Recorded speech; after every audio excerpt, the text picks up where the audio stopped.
Welcome to Brown Bag Lit. We're really happy to see you here today. I'm Chloe Elena Miller, co-founder of Brown Bag Lit, along with Shasta Grant, and we host classes, events, and are home to Lunch Break Writers, a writing accountability group that meets on Wednesdays at noon Eastern Time. The Lunch Break Writers program is a membership that includes special events reserved for members. For example, on Friday, we're hosting Miriam Gershow to discuss her new book, Closer, and the writing craft of using different points of view. We also offer classes. I'll be starting a 4-month poetry workshop tomorrow. If anyone's interested, there's one seat still available.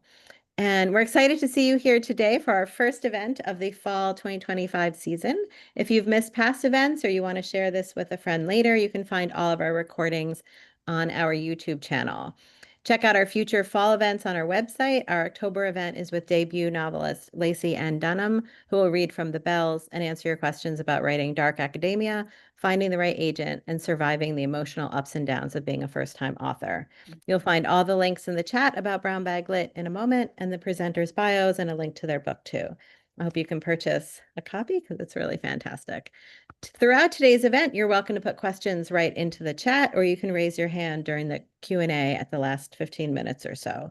While the presenters are speaking, we ask you please stay muted, and the poets will present together, and then we'll open it up for the Q&A. Please note that we are recording this event. So I would like to thank and welcome Michael Gushue and Kim Roberts. Thank you so much for coming to talk about Thank you for having collaboration us. and your new book.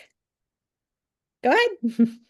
All right. Well, I think what we'll do, we'll start by reading the first two collaborative poems in the book, and then talk a little bit about how this came about, right? Okay. So, All right. I'll jump right in. yeah. So Kim's poems are first, and then mine are follow up to hers.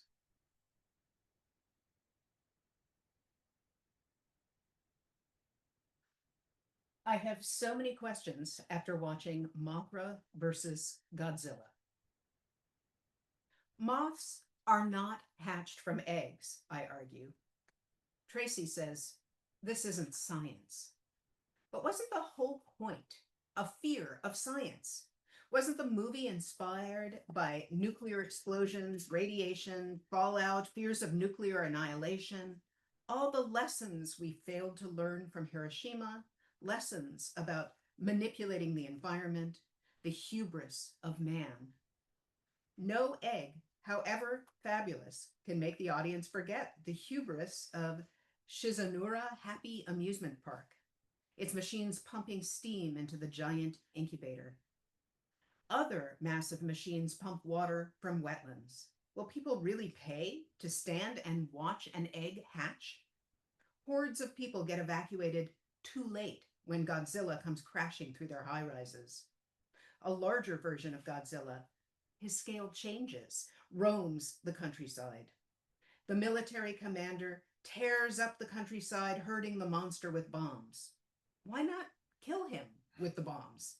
Can Godzilla only die from electrocution? And why the nets? The enormous moth larvae paralyze Godzilla by shooting nets or some kind of cocoon from their jagged maws, while a reporter stands watch, eating eggs. Why regular chicken eggs? Who can understand the two tiny women called Peanuts who chant inscrutable hymns? They are larger than peanuts, though very tiny for humans. Another problem with scale. Late-stage capitalism creates problems much worse than bad science, Michael argues, recalling that cabinet full of cash. But I argue instead about the details. What was that iridescent blue blob the photographer found? What if twice the Mothras blew twice the hurricanes from their oversized wings? I realize it's meant to be a fable, but I persist. You do realize that moths are not hatched from eggs. So I'm just going to repeat Kim's title. I have so many questions after watching Mothra versus Godzilla. My poem is I have the answers to Mothra versus Godzilla. As we leave the Meyer Auditorium, Kim asks, what is Mothra versus Godzilla? How could I answer her? I do not know what it is any more than she. I know that in Mothra versus Godzilla, a giant egg floats into a bay and is hauled ashore onto the flat sands, a perfect ovoid patterned in blue and yellow pastels, dwarfing the villagers ringing it. But what is the point of this enormous egg? For the businessman and his secret partner, it is a spectacle, a prima materia bivouacked, held captive in Shizonora Happy Center in a crystal palace. A photojournalist, a scientist, and a reporter walk onto a sandbar, and the Kunushi asks, "What is the sound of one hand shelled in a gutta percha glove on a double bass?" It is Godzilla, hatching out of the muck of reclaimed fens. Only a moth can save us now, but add Ra from Kujira whale for Mothra's vast size. Why is the comic relief reporter always eating eggs? Why are they always cooked differently? Because he is a holy fool. Because Mothra dies, and after death comes transfiguration. Out of a perfect elliptic, what looks like two caterpillars covering Godzilla with spider silk is also the twins' being and non-being binding chaos. The point of the egg is to hide its point, to be both Orphic dancer and dance. In Star Wars, Mark Hamill wants to know why they were clean as a whistle after escaping the Death Star's trash compactor. Shouldn't my hair be dirty from the garbage? Harrison Ford whispers to him, "It ain't that kind of movie, kid." But no movie is that kind of movie. Each is ovum, full of stars and monsters, an oospore of dream time to quell our rampaging minds, a cocoon out of hopeful screen stuff woven. So there was the start of this book. And it started when Kim and I and her partner and a couple other people went to the Asian Museum, the Sackler Auditorium, and saw on the big screen, relatively big screen, the show, the Japanese monster movie Mothra versus Godzilla. So all of the poems in the book follow this same format where I am the naive one asking the questions and Michael is the guru-like Sensei. figure, the sensei, answering my questions. God, I guess we should start by saying that Michael and I have known each other for 25 years. Yeah, we think it's around 25, might be a little more than 25 years. So a very long time. And most of that time we've been in a writers group together that meets monthly. And so we know each other's work really well. And although I would say there are some big aesthetic differences between our work and our process, there's also a good amount of overlap. Yes, I think so. And so that is also the starting point for this. Agreed. Our book, which just came out earlier this year, um, every single pair of poems in the book addresses a different science fiction movie from the 50s, 1950s, mostly 60s. 50s, a little bit 60s. All in every case, Michael was very familiar with the movies in advance, owns most of them, and for me, it was a first time viewing. Right. So just to expand a little bit, I don't think Kim had ever seen a science fiction film before of the grade B or even grade B plus level, whereas I had been watching them since immersed in them. Yeah, before I actually even had language, I think probably. So they formed my childhood along with a whole lot of other movies, but they definitely formed a part of my childhood, either watching on TV or going to Saturday matinees at a theater, which I was able to do. So And I will contrasting, say, as incredible as watching these movies was, and how as much as literally incredible. and as much as Michael was really like determined to educate me in this project of showing me all of these movies, it was equally a project also about our relationship, um, and um, and the way that we sort of bounce things off one another, and I think that comes through pretty clearly in the poems, especially as the book progresses. Yeah, I think that's right. Yeah, you can see that. Kim's talking about the movie, I'm talking about the movie, but we're also talking to each. It's since these collaborative poems, we actually wrote each poem separately, but it really is a conversation between the two of us, our different ways of looking at movies um, and just going, yeah, and going back and forth like that. So, well, maybe we should say a little bit about the process, what, right? can you do that for me? So I wrote that first poem, a version of that first poem. It's been edited, and brought it to our writers group. And Michael responded by immediately writing the answer poem like the next day. Yeah, I mean, much. it was incredibly fast. And so we didn't know initially that we were going to work on a series, but both of us like working on series of poems. Both of us have experience doing short poems that are a part of a longer stretch. And so Michael came to me and suggested that we saw a couple of movies in theaters, but mostly Mostly was in Michael's living room. Yeah. And I just happen to have a copy of every poem, every movie ever made. So. And Michael would try and give me some background Context. Yeah. Yeah. I mean, it really was like an educational project, right?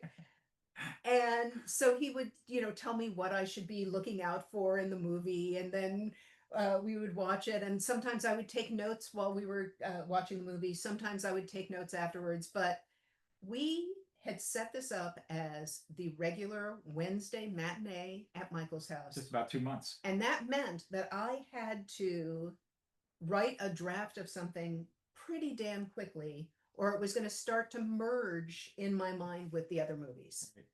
Right. And I'll say this all came together so quickly. Oh my God. It was lightning. It was lightning in a bottle. Yeah. And it's amazing how fast I'm a really slow writer. But man, these just came right out. So we worked very fast on it, and then we slowed down our process after we'd had most of them written. Yeah. And there was a lot of back and forth and giving each other comments and editing. Yeah. Yeah, editing was a big part of the process. Yeah, I think that even though they each have our own names attached to them, we revised them by sending them back and forth numerous times and sort of helping the other person revise it to get it into shape and stuff like that. So that was interesting. And then we realized that we wanted an introduction poem and an ending poem, and the ending poem was the last one that Michael wrote.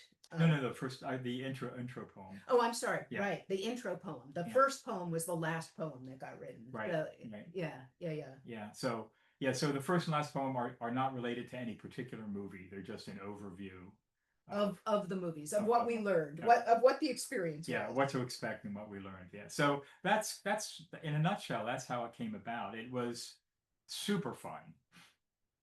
And we put them together, and Kim sent them out to a publisher she knows, and they took it the next day, right? They took it that day, said, "Yeah, we'll do this." This is unheard of in the speed at which this. Yeah.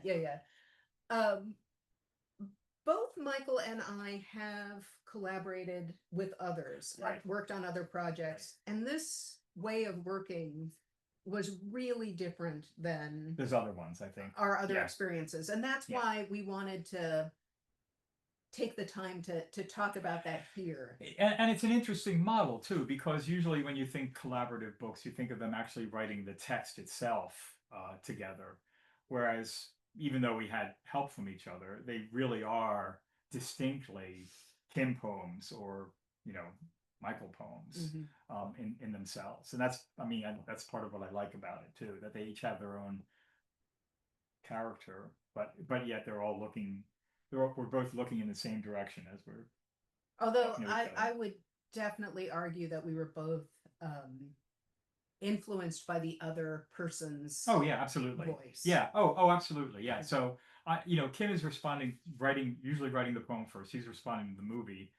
I'm responding to the movie, but I'm also responding to her response. And then in the next movie, she's also carrying forward everything we've done up until that time, including my responses. So yeah, there's this echoing, re revolving kind of thing going on to it. Absolutely. So yeah, Kim asserts, however, that although my poems take the form of I have the answers to a particular movie, that I do not actually provide any answers to any particular movie. So yeah. Read the book and you will see. You Yeah. will totally agree with me. And His I think you'll answers are very just be very skeptical of anything she says. That's all. So I wanted to have each of us talk a little bit more about our experiences with collaborating before this. Why don't you, since yours was more recent, why don't you talk about your. Well, actually, I want to go back even further. Oh, okay, great. So I have this long history of doing collaborations across disciplines. Right.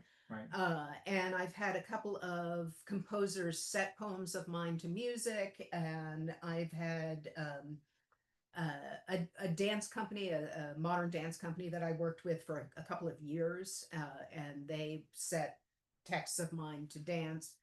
And in all of those cases, I had written the poem, it was done. And then another artist came in and put their interpretation on it, used the text. And we called it a collaboration, but it didn't feel, it's not this same kind of working together to create meaning. It was, right, exactly. You know, my finished thing. Oh, isn't that nice? Someone wants to, you know, adapt it. Right, adapt it. Yeah. Exactly. Yeah. So I knew about that kind of collaboration. There are many wonderful things that have come out of that kind of collaboration, but it's not my favorite kind. It's not my preferred. Do you feel model. like that that you have your poem and then there's this other thing and that you're not as connected to it maybe, or? Yeah, I mean, I've also I've written a couple of plays, and there's something that happens there that's kind of similar, where, you know, you give a group of people a text and then they do all kinds of stuff that's kind of surprising. Yeah. That's not what I had in mind, and that's, you know. Yeah. So you know, it you do your part and then it goes out into the world and you lose control. It sort of Right. leaves whatever. Right. It's more like you write a poem and having someone read it, right?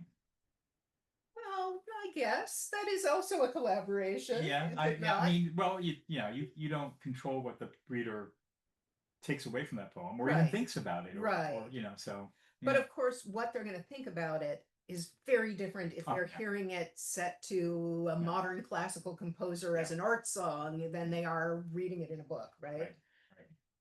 So I never thought I would do two collaborations back to back, but the book that I put out before this one is also a collaboration. And this experience writing Corona Crown totally influenced our way of working. Probably so. So this book came out of the pandemic, and I was working with another friend who I've known for decades, and whose work I'm really familiar with, and he's a photographer, and his work is stunning. I don't know if you can see some of the. He was working on a series of photos that he'd taken in different locations around the world of people interacting with museums and cultural spaces. And he was much more interested in the sort of human interaction than he was in the artwork, right? Yeah. So it took the pandemic for him to go back into the dark room and sort of decide this was a series and want to finish it off. And Did he approach you originally, or did you? well, so at Yeah. that point, his dark room was in my house. Ah. It was in my basement. Okay, so And so he the friend's name is Robert Revere. Rob was he works for the Foreign Service, and he was posted in Sierra Leone, and he got called back because of the pandemic. And so suddenly he was back in Washington, D.C., and had a very different sort of expectations and time that he had thought. And it was a good time for him to sort of take on a big project. nice. And he wanted input. And so he started bringing these photographs to me. And surprisingly, I started writing reactions. Okay. And then suddenly we realized, we were doing something. Yeah. We were doing it together. So that was the first time that I had this kind of collaboration where we were creating at the same time. And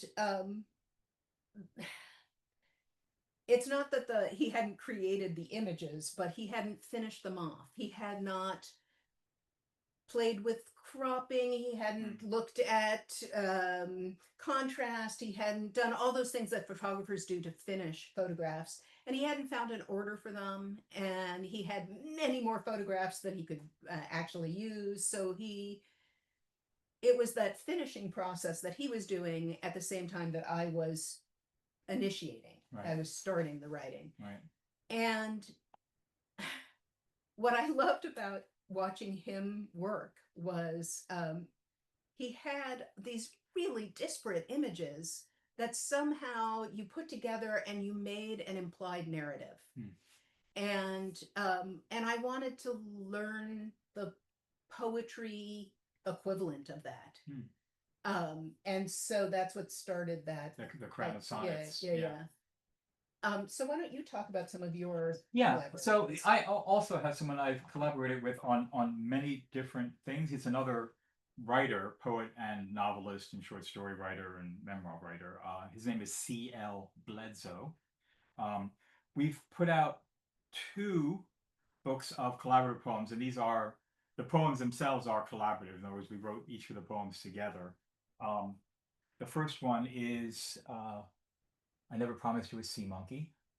And that was put out by Editorial Pretzelcoatl. And then the other one is a shorter thing of poems we wrote about a character named Judy, called the Judy Poems. We've got a third one we're going to get out this year, I'm hoping. But so our process is, how are we doing for time? And so our process is very much. We're good. Yeah, was very much, again, writing the poem together, and we didn't establish any rules or boundaries. It actually started. He and I had read it, ended up reading together several times in a row, and liked each other's work a lot, and talked to each other, and we started conversations on Facebook. And at some point, one of us wrote something, and the other person started it as a poem, and sent it to us. Huh. And that's how we got started. And again, there was no what we're gonna say, no method. Sometimes it would be one line, sometimes it would be the middle of a poem, sometimes it would be half a poem. And either it clicked or it didn't click, but mostly it clicked for this period of time we were working on these. And we would write back and forth about them, and then revise each other's lines and revise our own lines, and ended up with, come up with a thing that, oh, this one looks done. Do you think it's done? Yeah, it's done, and then move on. So we ended up doing that a lot, enough to put a couple books together. And again, the Judy poem started out the same way. I had like a not I had a not well done poem about this character Judy that CL Court jumped in on and worked on, and I said, let's do some more of this character. She's part goddess, part demon, part co-ed. I don't know. So anyway, so that's how our things went. It's hard to say a lot about it because again, it was very much,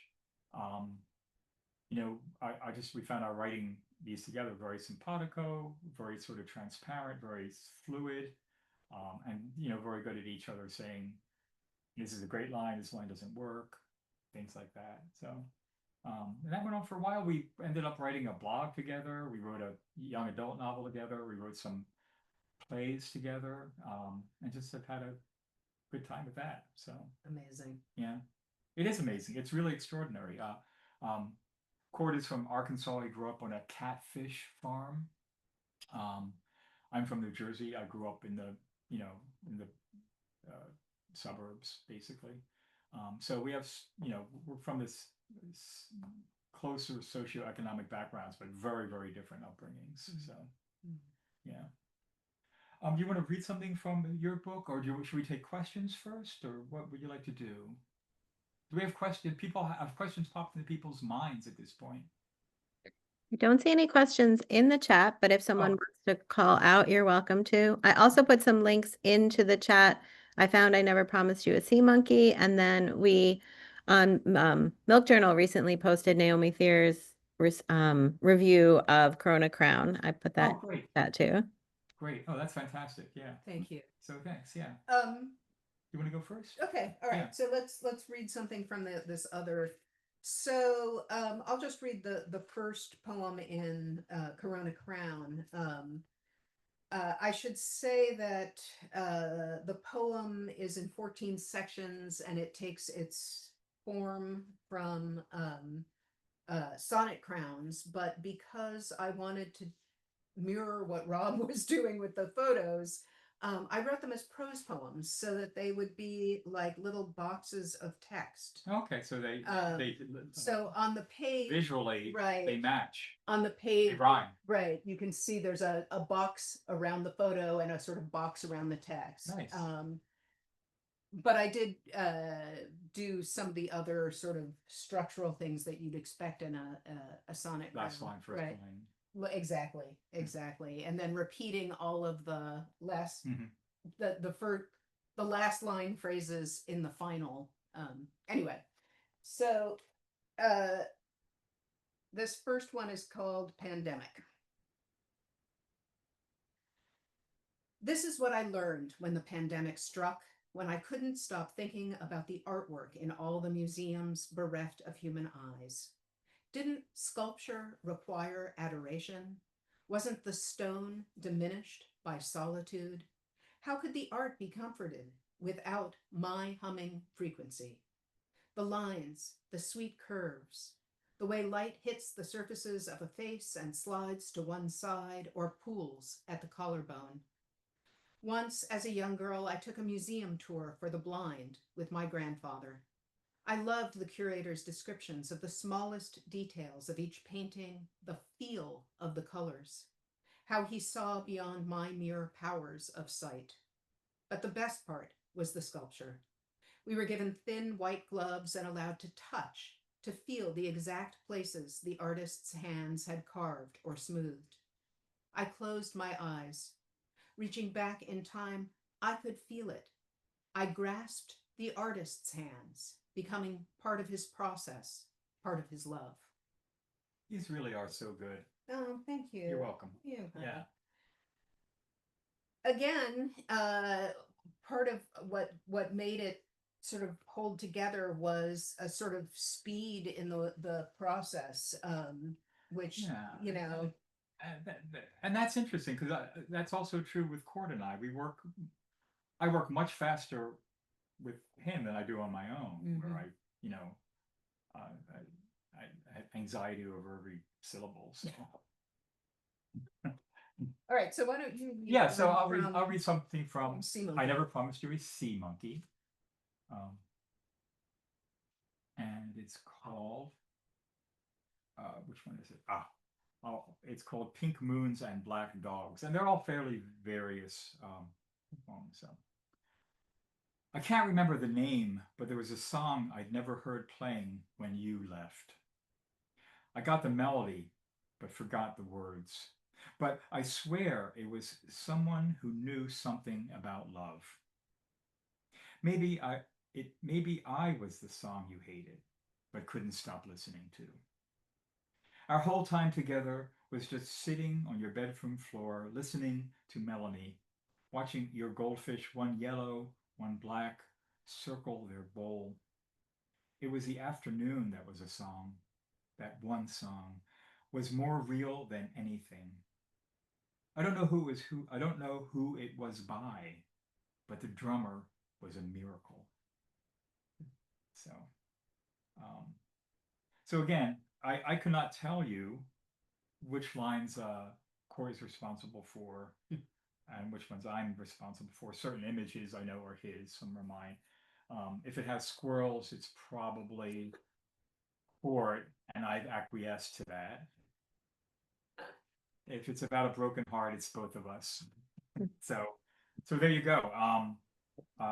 So, I mean, Yeah. this brings me to the next part of what I really wanted to talk about today, which Yeah. is how working this closely Yeah. with another person, what a privilege that is. It is. And how you sort of open yourself to learn in a new way. And I think if you're at a point where you're ready to sort of force your writing towards something new, you know, you're ready to really That I have influence. I have a follow-up question to that too.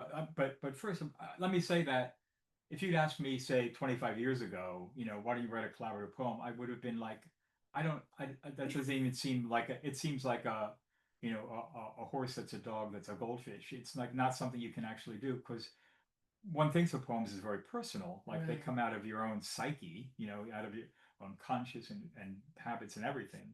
So how could you possibly link up with another person? But it turns out you can. You just find you're going to find people who have certain things in common, right? It's an overlap. There's going to be a Venn diagram. Well, it does help a lot if you know the person well. Yeah, it helps it. Yeah, but I want to ask you: do you feel like doing these collaborations has had effect on your own writing? Oh yeah. Yeah. I feel the same way. Yeah. Yeah, your own writing has changed Yes. because of working with other people. Yes. Yeah, I agree. Yeah, and it's different than just going to a group and reading a poem and getting comments. It's more intimate than that in a way. It is. Yeah. It is. Yeah. So in Yeah. fact, there was a question in the chat from Suzanne that was about your influence by your collaborator. But also, I'm wondering if Court is in the audience, because after Michael read a poem, I see that there was a comment from him. If it is, would you like to share something? Is that I don't know. Well, he's probably working, so I don't know that he'd be online now. You say you have a comment from him? there is a Court's phone and a comment lol after you read. I'm not sure if this is the same person. How many chords can there be, right? Yeah, I don't know. So yeah, what's the comment say? It says Lol. oh lol. Oh yeah, that sounds like Cord. Okay, if you would like, Court, if you would like to unmute for a moment, you're welcome to Yeah. share something. Yeah, but I think squirrels are getting a bad rap here. well, that's one man's opinion. Thanks, Cord. Good to hear you. Yeah, you too. I'm really enjoying this. Oh, good. I'm sorry. I was hoping to make it as anyway. Thanks, Cord. Wow, great. So, Cord, do you want to add anything about our working together other than the payments I have to make, or I think the thing that is most surprising to me about our collaborations is our process and how it's just totally lacking in ego. yeah, You letting know, go of ego is, yeah, that's a really good point. if you write a line, I can change it around or do whatever. And I can think of poems that you've completely reordered and done, Yeah, drastic surgery on. And we just both trust the other one so much that we are like, that's cool, that's better. yeah. That's a beautiful point to make, and it's so very true. I think because we're both focused on coming up with this thing, that we didn't have any sense of, we didn't invest we didn't invest any person, personhood in it for ourselves. We didn't feel like, it wasn't sort of much, it wasn't about ownership. It was about yeah, it was about sharing it together. So that's really well said. Thank you, Court. Yeah. All right. Thank you. I see there's another question from Allison. She writes, are there any other poets that have done collaborations that you admire and may have served as a model? Oh, good one. It's a really good question that we did not prepare for. Luckily I have a quick answer. So many years ago, there were two poets I interviewed, Kathleen Rooney and Alyssa Gabbert, who were writing collaborative poems. But they had very strict boundaries where one person would write a line and the next person would write a line, kind of an exquisite corpse kind of thing. I had a great interview with them. They were very fun to talk to and very forthcoming about it. And I wouldn't say that, I think their process didn't didn't affect mine. Although I think it's interesting that when you're writing collaborative poems,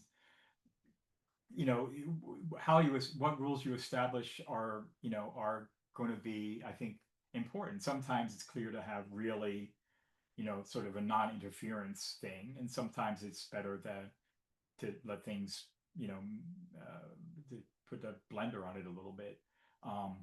Anyway, but they were very good about talking. Yeah, Yeah. I would say that kind of So communication is yeah, essential for any successful yeah, collaboration.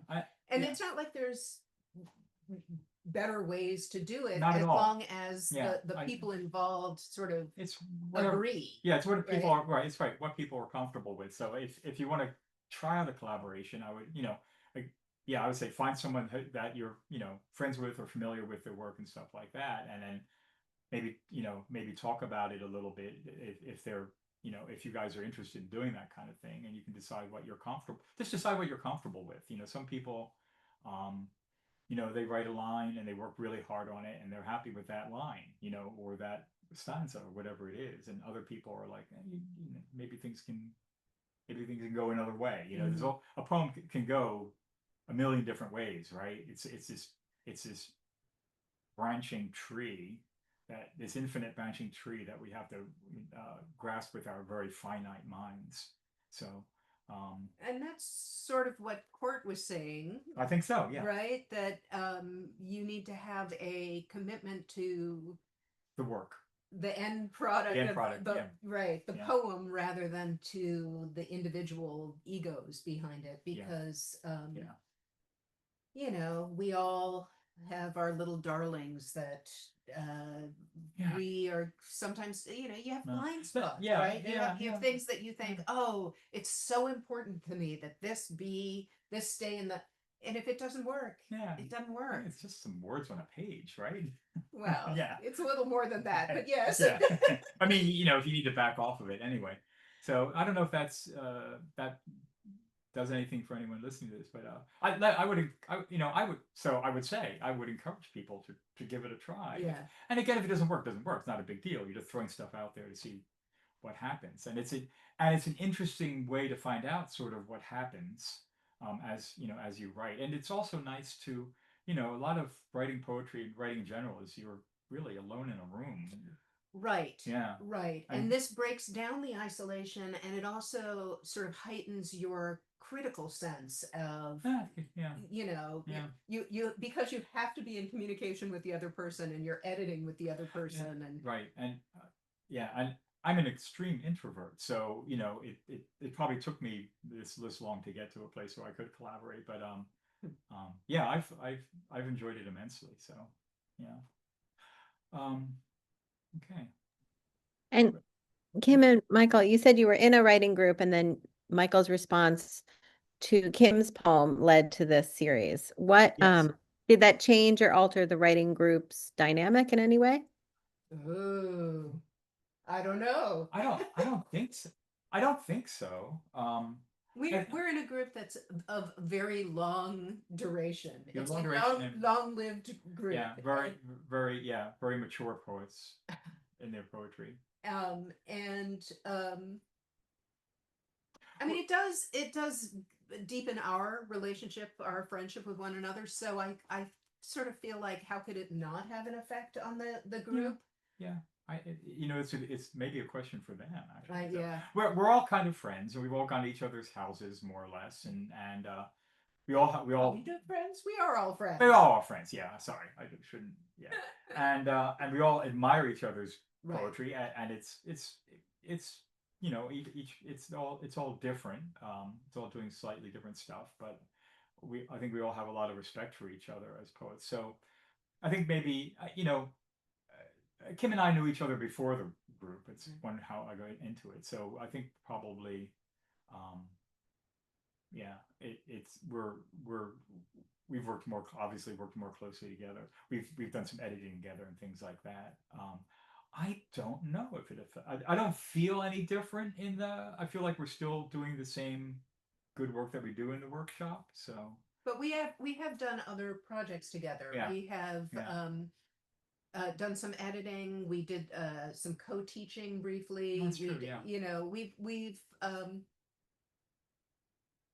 don't know. I think, yeah, if you're going to work that closely with someone, it does help to have a really good sense of how they work and who they are as a writer, Yeah. and what they're bringing into the Yeah. collaboration. It helps to know someone.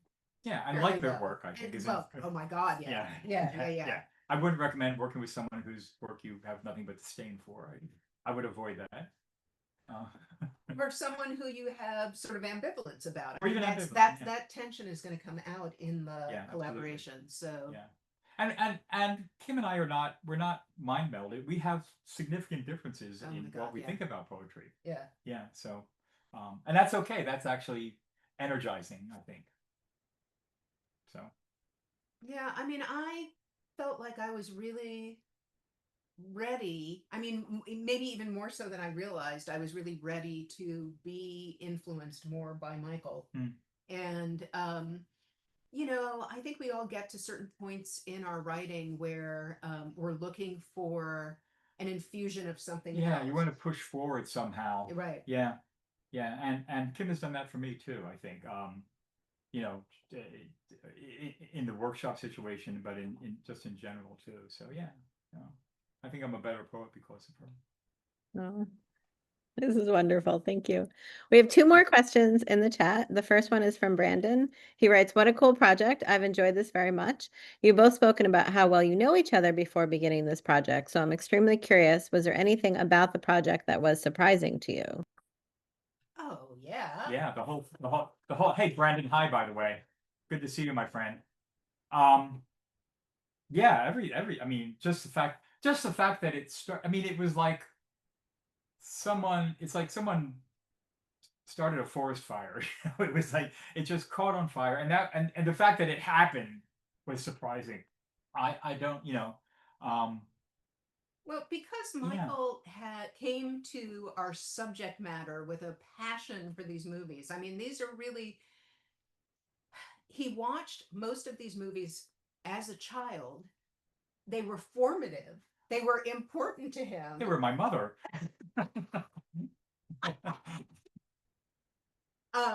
you know, it in a way that's sort of risky for me coming in to that and saying, you know, What what the hell's going on here? especially since I mean you have to understand. I mean, we were writing about movies set in the 1950s, and I got to tell you the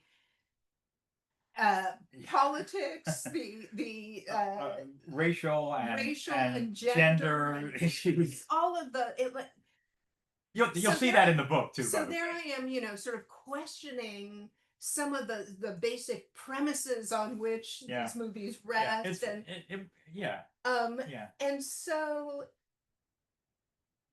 you know, it wasn't that Michael felt like he had to defend this Not at all, levels, no. but it was a way for me to sort of see through him in something that I might, I definitely would have dismissed otherwise. Suddenly I had to take it seriously. Very flattered by that. Yeah. And so yeah, I mean, I felt like there were sort of constant surprises. Yeah. As we watch the movies, I mean, Michael, you have to understand, he's like, he knows the directors and he knows about the sound effects and he can tell you about like the music on the soundtrack. I mean, he is really like arcane knowledge or us kind of. Yeah. Yeah. And so um I don't know, the whole experience was so funny. It was so there was Yeah. Yes, exactly. I mean, let me say that these movies on their own have limitations. You know, but but I mean, partially because unlike him, who's watching them with a fresh mind, me watching these movies is also a memory play, you know, of having seen them and all the other things. And in my memory, certain images in these movies are indelibly part of me. They just have just sunk in. So I feel like I was able to. There's things in them you can tease out, and you can, you know, sociologically, you can. They are a reflection, whether they want to be or not, of what's going on. Uh, you know, fears. You know, the fears of the '50s and the what they thought about people and what they thought about everything, aliens and stuff like that. And it's not that you can see that connection with stuff that happens today too, but yeah. So for me, there's always a weird element that you can pull out of these movies that makes them worth watching somehow, other than just seeing, you know, giant locusts crawling on a photograph of the Empire State Building and saying ah. So I mean, they are very much about American identity and American culture. very much so. Yeah. And because it brought up all kinds of stuff about Michael's childhood, it also brought up all kinds of issues for me about, you know, how politically different the world was when I was a kid than how it is now. Yeah. I mean, just, I think because we phrased these poems in terms of questions. Yeah. It was just like one question led to the next Yeah. question. Yeah. It's just they just start unfolding. Yeah. Yeah. Yeah. I'm still really disappointed we didn't get to watch It Challenged the World, but Well, so because Michael is Michael, I will say if you do get the book, there's all kinds of shall we say additional value at the end. He has extensive notes on the movies. Yes, and I've has a list of other movies. I've written notes for each. He had a list of other movies that like it should you want to complete your education in this area of American pop culture. Yeah. He feels they are necessary. Yeah, that is also true. So yeah, so there's a list of they're not numbered, which is a good thing, but there's a list of other movies that I think are essential viewing. They're not numbered, but they are arranged chronologically. Yeah. So if you feel like, and actually, one of our friends, Dan, has gone on to like Tubi and stuff and started watching them. So we've had some conversations aside from Kim. It's like, oh, you know, that wasn't bad. It's like that was bad, but. So we have one quick question. That is the point, right? Yeah. Well, yeah. There's a floor that there are movies beneath that floor. Well, that is true. That I probably would not. I think our more specialized viewing. I think We have really incompetent movies. So. we have one more question about the movies, and then probably our final question about memoir. Okay. Allison asked if you had to watch one movie from the book, which would you recommend seeing first? And I'm wondering if this list means there's a part two. Oh, we have not discussed that. We've made gestures in that direction, but I mean, I don't want to try Kim's patience beyond what they could possibly bear. Which one would you say? No. I sort of feel torn. like I'm torn. torn. there's a couple that have settings in Washington D.C. Yeah, those are fun. So I think War of the Worlds maybe.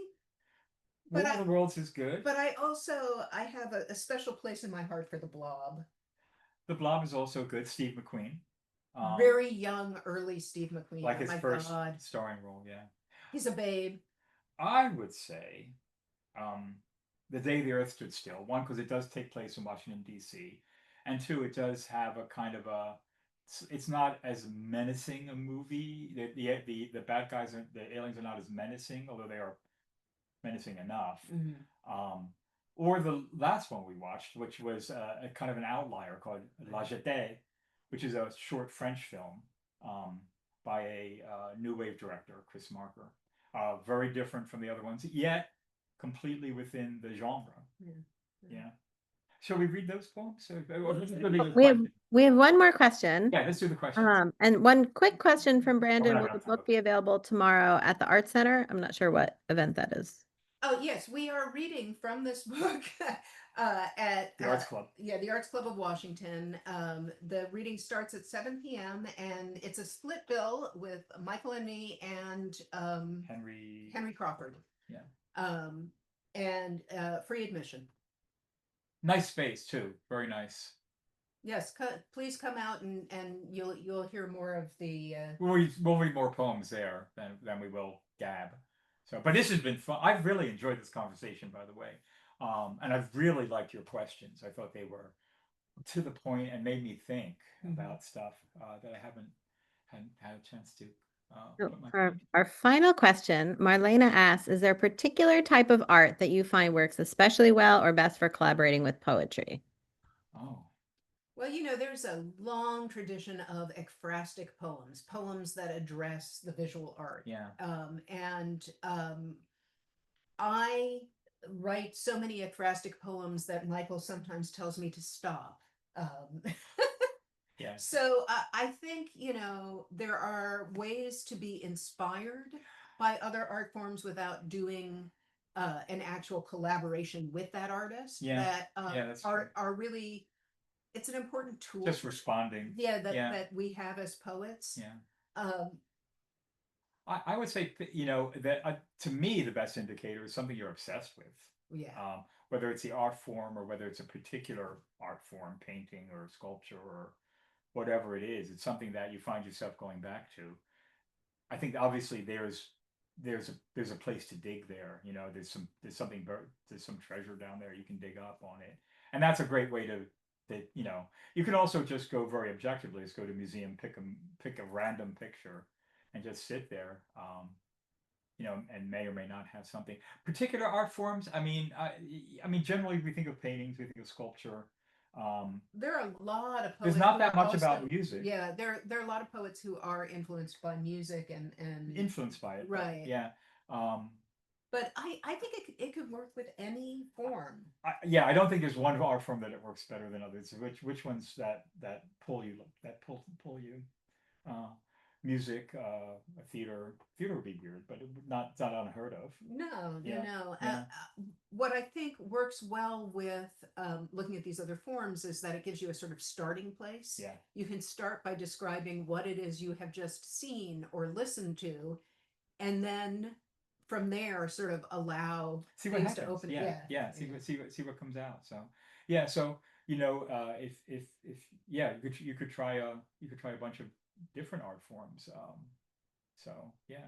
I mean, there's even crafty ones. There have been poems about Oh, yeah, quilting and things like that, which also have, a political, sociological, gender cast to them. That is really interesting. Yeah. So, again, yeah, what is it what pulls you? I think is what to look for. So if that to the extent that helps, I don't know. So. Excellent. It's just about 1 o'clock. Thank you so much for coming, for sharing your experience and your friendship here with